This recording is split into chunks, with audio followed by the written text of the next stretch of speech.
आपका फिर से स्वागत है। मैं अमरीश। हम में से हर किसी को अपने ज़िंदगी में कुछ ना कुछ करना होता है। अगर आप एक स्टूडेंट हैं या कॉलेज में पढ़ रहे हैं, आपको अपनी असाइनमेंट कंप्लीट करनी होगी, या फिर आपके एग्ज़ाम आने वाले हैं, आप सोचेंगे अपने एग्ज़ाम में टॉप करूंगा। अगर आप कोई नौकरी ढूंढने में हैं तो आप सोचेंगे कि नौकरी के लिए तैयारी करूंगा। तो करना। परेशान हो गए हम लोग 2.5 साल से, ये भी परेशान हो गए, हम भी परेशान हो गए, करो फिर। हम सब डिसाइड तो बड़ी जल्दी कर लेते हैं कि हमें ये करना है वो करना है, लेकिन हमें जो करना चाहिए वो हम करते नहीं हैं। अंदर से एक फीलिंग आती है, आज मूड नहीं कर रहा, इसे कल देखते हैं। अभी क्या है, अभी मैं फ़ोन उठाता हूँ और इंस्टाग्राम पे रिलैक्स करता हूँ, स्क्रॉल करता हूँ, यूट्यूब पे कोई कॉमेडी वीडियो देखता हूँ। कल करते करते हम आज का टाइम वेस्ट कर देते हैं और वो कल कभी आता नहीं, जिस चीज़ को लेकर इंग्लिश में एक शब्द है प्रोक्रेस्टिनेशन। ऐसा क्यों है कि इंसान हमेशा प्रोक्रेस्टिनेट करते हैं चीज़ों को लेकर?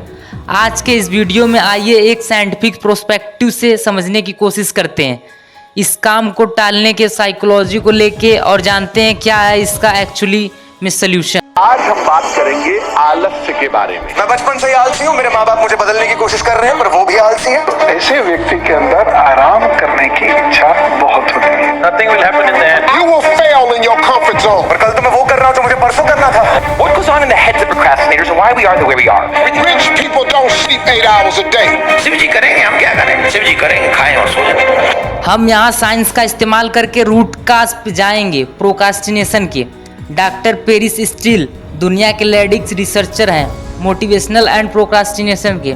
साइंस पर 10 सालों से ज़्यादा से यह साइंस को स्टडी कर रहे हैं। इनका कहना है प्रोक्रास्टिनेशन कोई ऐसी प्रॉब्लम नहीं है जो आज के ज़माने में देखने को मिल रही है, ये सदियों से चली आ रही है। आज से हजारों साल पहले 1400 BC में इजिप्शियन हायरोग्लिफ्स जो इसी चीज़ की बात करते थे। University of Toronto Egyptologist translated this. मेरे दोस्त, काम टालना बंद करो, अपना काम कर लो ताकि हम खुशी से घर जा सके।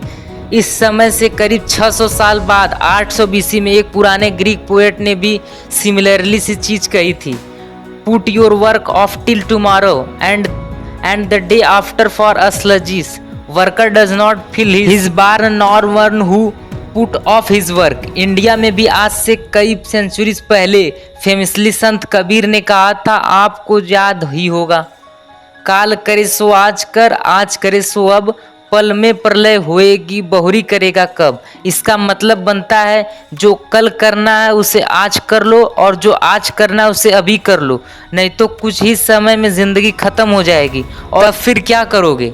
इतिहास में ढेरों पोएट्स और मोटिवेशनल स्पीकर ने ये चीज़ बार बार हमें बताई, लेकिन हमारी हालत एक्चुअली बद से बदतर हो गई है। डॉक्टर स्टील ने अकॉर्डिंग पिछले 40 सालों में 300 से 400% ग्रोथ देखने को मिल ही जाती है। क्रोनिक प्रोक्रास्टिनेशन में आज के दिन दुनिया की आधी पॉपुलेशन काम को टालती है, फ्रीक्वेंटली प्रोक्रास्टिनेशन करती है। लेकिन हम ऐसा करते क्यों हैं, हमें थोड़ा और गहराई से समझना पड़ेगा। ज़रा सोच कर देखिए किन चीज़ों को लेकर आप प्रोक्रास्टिनेशन करते हैं। जब आपको किसी एग्ज़ाम की तैयारी करनी हो, जॉब इंटरव्यू के लिए प्रिपेयर करना हो, तो आप प्रोक्रास्टिनेशन करते हो। लेकिन कभी आपने प्रोक्रास्टिनेशन किया है इंस्टाग्राम पर स्क्रॉल करते वक्त या यूट्यूब पर कोई कॉमेडी वीडियो देखते वक्त? नहीं। हम प्रोक्रास्टिनेट करेंगे किसी ऑफिस प्रोजेक्ट को लेकर, एक्सरसाइज को लेकर, जब भी कोई इमोशनल चीज होगी उसे लेकर हम प्रोक्रेस्टिनेट करेंगे। कोई वादा निभाना हो, उसे आवाज देनी हो, उसे वापस बुलाना हो, हमेशा देर कर देता हूँ मैं। बेसिकली हम सीरियस काम को लेकर प्रोक्रास्टिनेट करते हैं। कोई ऐसा काम जिसको करने से बहुत एफर्ट लगता हो, फिजिकली, मेंटली या इमोशनली एफर्ट, हम उस काम को ऐसी चीज़ से रिप्लेस कर देते हैं जो हमारे दिमाग के लिए आसान और मज़ेदार चीज़ हो, जैसे कि सोशल मीडिया का यूज़ करना। यहाँ पर डेडलाइन एक इम्पॉर्टेंट रोल प्ले करती है। अगर हमारे काम को लेकर कोई डेडलाइन है कि इस डेट के पहले तक ये काम करना है, तो हम प्रोक्रास्टिनेट करते हैं उस डेडलाइन के एकदम पहले, लेकिन हम उस डेडलाइन से पहले कर लेते हैं।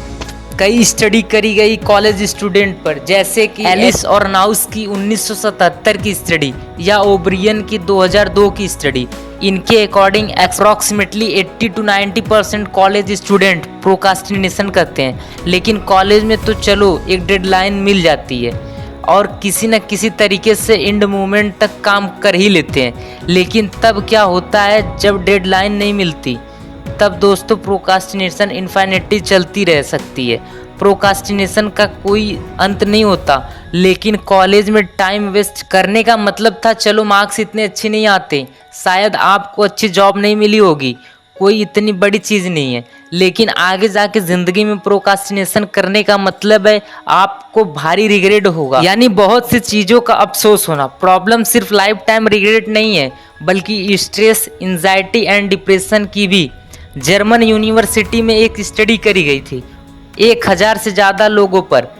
इसने पाया कि प्रोक्रास्टिनेट की वजह से अक्सर स्ट्रेस ज़्यादा होता है, डिप्रेशन ज़्यादा होता है, एंजाइटी, फटीग, इन सब चीज़ों पर इम्पैक्ट पड़ता है। इसके अलावा एक और फीलिंग प्रोक्रास्टिनेशन के साथ देखा गया है, वो है गिल्ट की फीलिंग। सवाल यहाँ पर ये है कि हमें काम को टालने से खुशी नहीं मिलती, तो हम काम टालते क्यों हैं? साइंटिस्ट ने इसको लेकर 4 थ्योरीज बताई हैं। फर्स्ट है एक्सपेक्टेंसी थ्योरी। इसे वेक्टर हेरल्ड वीरूम ने बनाया था साल 1964 में। इस थ्योरी के अनुसार कोई इंसान कितना मोटिवेटेड फील करता है किसी काम को करने को लेकर, वो उस पर डिपेंड करता है कि उस इंसान की एक्सपेक्टेशन क्या है रिजल्ट को लेकर। वो काम करने से जो रिजल्ट आएगा, अगर उसे पाने की चांस कम है तो उसमें मोटिवेशन भी कम होगी काम करने को लेकर। सेकेंड थ्योरी है नीड थ्योरी, और इसे बनाया गया था 1960 में फेमस साइकोलॉजिस्ट डेविड मैकलेलैंड के द्वारा। इनका कहना है कि 3 तरीके की नीड्स होती हैं, 3 तरीके की ज़रूरतें होती हैं लोगों के अंदर। Needs for achievement, need for affiliations.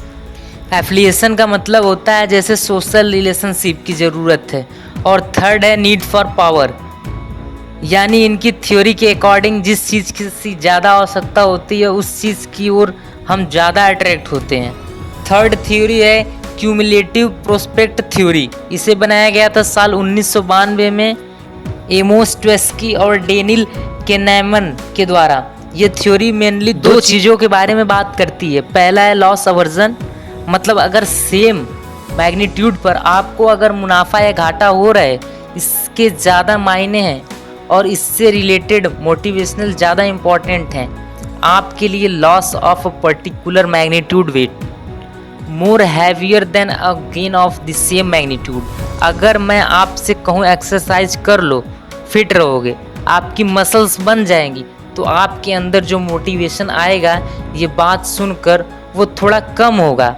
लेकिन अगर मैं आपसे कहूँ एक्सरसाइज कर लो, जो आपके टेस्ट रिजल्ट हैं वो दिखा रहे हैं कि आपको जल्दी डायबिटीज़ हो सकता है, एक्सरसाइज नहीं करोगे तो अगले 1 साल में हार्ट अटैक भी हो सकता है, और आप ये सब होने से रोक सकते हो अगर आप एक्सरसाइज करते हो। तो इसकी तो आपकी मोटिवेशन कितनी ज़्यादा होगी पिछले एग्जाम्पल के कंपैरिजन में।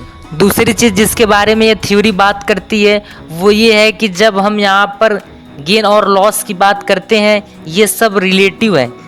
अलग अलग लोगों के लिए रेफरेंस पॉइंट अलग अलग है। जैसे कोई लड़का गरीब है और वो एक जॉब इंटरव्यू की तैयारी कर रहा है मन लगाकर, अगर उसे ये जॉब मिल गई तो उसकी ज़िंदगी बदल जाएगी। और अगर एक लड़का है वो फैमिली बैकग्राउंड से रईस है और ये भी उसी जॉब इंटरव्यू की तैयारी कर रहा है, तो चांसेस हैं कि ज़्यादा मोटिवेशन उस पुअर बंदे में होगा। अब हम आते हैं चौथी थियरी पर, हाइपरबोलिक डिस्काउंटिंग थ्योरी। इसका बेसिकली मतलब है जो रिवार्ड हम इमीडिएटली मिलने लग रहे हैं, हम उनके लिए ज़्यादा काम करना चाहेंगे एज़ कम्पेयर टू जो रिवार्ड हमें लंबे समय बाद मिलेंगे। इसको लेकर एक हिंदी में कहावत है जो आपने सुनी होगी, 9 नकद न तेरा उधार। फ्यूचर किसने देखा है? जो चीज़ अभी आपके पास है उसे जकड़ लो। ये जो 4th थियरी है इन्हें 2006 में कंबाइंड कर दिया गया और एक मेटा थ्योरी बनाई गई डॉक्टर पियर्स स्टील और डॉक्टर कॉर्नेलियस कॉर्निंग के द्वारा। इस कंबाइंड थ्योरी को नाम दिया जाता है टेम्पोरल मोटिवेशनल थ्योरी। इस कंपाउंड थियरी के अनुसार आपके अंदर काम करने की मोटिवेशन कब आएगी? जब आपका पर्सनल नीड जो है वो काम उस काम के रिवार्ड से मैच करता हो, जब आपके अंदर एक्सपेक्टेशन हो कि आप एक्चुअली में कर सकते हो और रिवार्ड जीत सकते हो, जब आपके काम करने के बाद आपको रिवार्ड मिलेगा वो आपके रेफरेंस लाइन से कई ज़्यादा ऊपर होगा। उस रिवार्ड के आपके लिए कुछ मायने हैं और फाइनली रिवार्ड जल्दी से जल्दी आए और ज़्यादा देर में ना आए। अगर इन चारों फैक्टर पे आप टिक मार्क लगा दोगे तो आप प्रोकास्टिनेट नहीं करोगे। इसको आप एक मैथमेटिकल फार्मूला में भी रिप्रेजेंट कर सकते हो। Motivation equal to expectancy multiply by value divide by 1 plus impulsiveness multiply by delay. और अगर आप प्रोकास्टिनेशन और मोटिवेशन से एक लेवल और ऊपर उठकर अपनी ज़िंदगी में टाइम वेस्ट पूरी तरीके से ख़त्म करना चाहते हैं, तो अगर आप इन सारे कॉजेस को समझ जाते हो और अपने अंदर झांक कर पहचान पाते हो कि आप जब प्रोक्रेस्टिनेट करते हो, किसी काम को टालते हो, तो किन कारणों की वजह से टालते हो, तो आप अपने लिए एक सल्यूशन भी बना सकते हो। खुद सबसे पहले अपने दिमाग को खाली करिए और एक पेपर और पेन लीजिए और अपने आप से बात करिए। पूछिए अपने आप से कि क्यों आप प्रोक्रेस्टिनेट कर रहे हैं।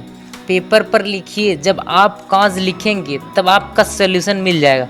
प्रॉब्लम पहचानने से ही आधा सल्यूशन ऑलरेडी कंप्लीट हो गया। अगर आप अपनी जॉब में काम को टालने लग रहे हैं यह सोच कर कि कौन सी बड़ी चीज़ है, कोई इतना बड़ा काम तो मैं करने नहीं लग रहा, तो मोटिवेशन अंदर से आ नहीं रही, तो लॉस अवर्जन को याद रखिए। अपने आप को बताइए कि ये काम नहीं करेंगे तो जॉब निकाल दिए जाएंगे। फिर सोच के देखिए क्या क्या हो सकता है आपके साथ। अगर आप जॉबलेस हो गए तो अगर आपके अंदर मोटिवेशन इसलिए नहीं है क्योंकि आप पढ़ाई करते हैं और आपको पता है कि आप टॉप रैंक पर आ ही नहीं सकते, तो कुछ ऐसी चीज़ पे काम करिए जहाँ पर आप कॉन्फिडेंस हैं कि उस फील्ड ऑफ स्टडी में आप अच्छा परफॉर्म कर सकते हैं, या ये चीज़ आपको बहुत पसंद है इसलिए आप यहाँ पर ज़्यादा अच्छा रिजल्ट लाएंगे। अगर आप कोई बड़े एग्ज़ाम की तैयारी करने लग रहे हैं, और जो रिवार्ड है काफ़ी दूर है आपसे, 1-2 साल बाद जाके रिवॉर्ड मिलेगा, उसका तो आप क्या करिएगा? आप इसके प्रोसेस को छोटी छोटी स्टेप में डिवाइड कर दीजिए। हर छोटी स्टेप के बाद एक छोटा रिवार्ड दीजिए अपने आप को। इससे क्या होगा कि इमीडिएट रिवार्ड मिल पाएगा आपको। अगर आप अपनी ज़िंदगी में बड़ा डिसीजन लेने से डर रहे हैं, आपको डर है कि फेल हो जाएंगे, तो क्या होगा? तो ये याद रखिए कि फेलियर से भी ज़्यादा बुरी चीज़ पता है क्या होती है? कभी ट्राई ना करना। हम लोग फेलियर से इसलिए डरते हैं क्योंकि हमारे अंदर ईगो है। हमें ये डर है कि हम फेल हो गए तो बाकी लोग हमारे बारे में क्या कहेंगे। इस चीज़ को समझाना, ये जो हमारी ईगो है वो सबसे यूजलेस थिंग्स है। अगर हम इसी डर से जीते रहें कि बाकी लोग क्या कहेंगे हमारे बारे में, बाकी लोगों की एक्सपेक्टेशन पर ही ज़िंदगी बनाते रहे, तो बाद में जाकर बहुत रिग्रेट होगा।